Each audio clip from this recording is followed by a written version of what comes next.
Bienvenidos a la semana número 10 del proyecto de lectura en voz alta de la Fundación Temple, que tiene como misión promover la comprensión de matemáticas de los niños de prekinder. El libro que vamos a leer esta semana tiene que ver con las figuras que se pueden encontrar alrededor de la casa. Las pautas de prekinder de Texas de esta semana tienen que ver con las habilidades de geometría y de sentido espacial. El niño debe nombrar las formas comunes y crear formas comunes.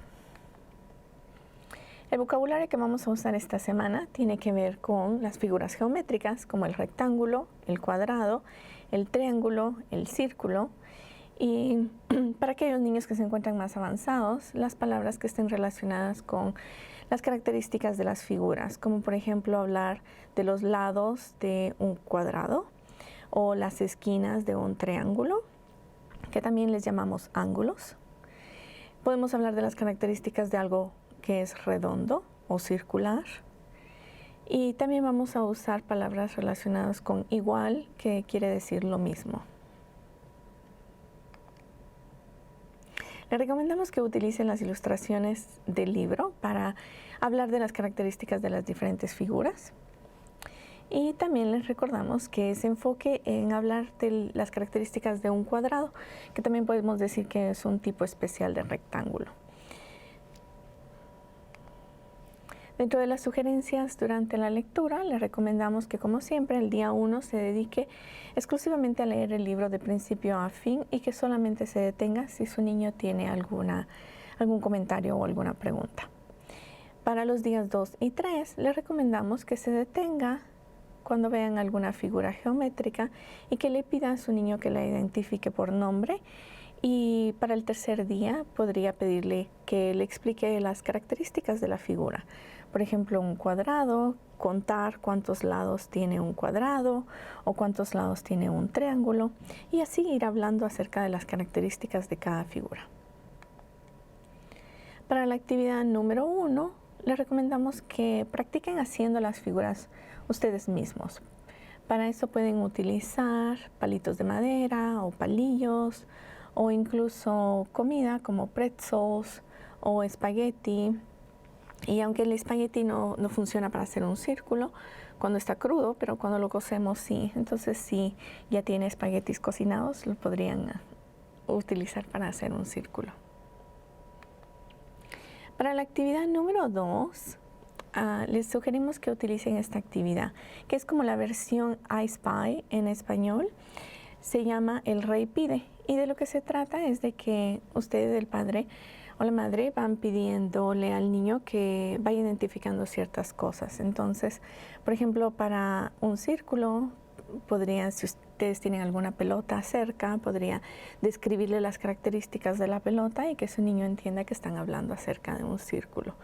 O buscar algún objeto que tenga la figura rectangular, y entonces usted va describiendo la figura y su niño debe ser el encargado de ir a traer el objeto que tenga esa figura. Y así sucesivamente.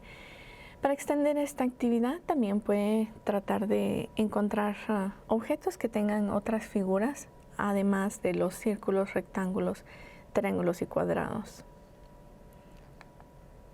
Para la actividad número 3, les recomendamos que reúna objetos que ya se encuentran en su casa y que le pida a su niño que los trace con el dedo para que se vaya familiarizando con las características de las figuras.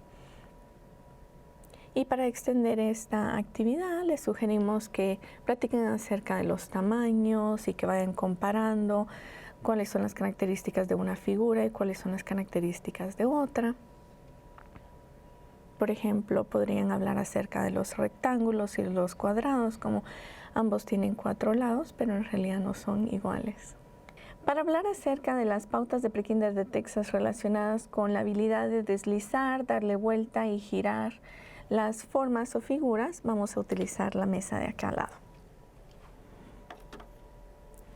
Esta destreza tiene que ver con la habilidad de su niño de darse cuenta que no todos los rectángulos se ven igual. Vamos a tener diferentes tamaños y los podemos colocar de diferentes maneras. Por ejemplo, este sigue siendo un rectángulo aun cuando lo movemos y le damos vuelta. También es importante que usted le describa estas características del rectángulo a su niño, que no todos los rectángulos van a ser del mismo tamaño o sus lados van a ser anchos, como en este ejemplo, sino que también pues este sigue siendo un rectángulo aun cuando el ancho es diferente. Entonces le recomendamos que trate de pasar algún tiempo con su niño hablando también de cómo los cuadrados y los rectángulos siguen siendo cuadrados y siguen siendo rectángulos aun cuando los tenemos que colocar de diferentes maneras y girarlos de diferentes maneras. Siguen siendo cuadrados y siguen siendo rectángulos aun cuando no todos se ven iguales. Esas son todas las actividades que tenemos para esta semana y de esta manera damos por concluido el proyecto de las 10 semanas que cubren todas las pautas de pre-kinder de Texas.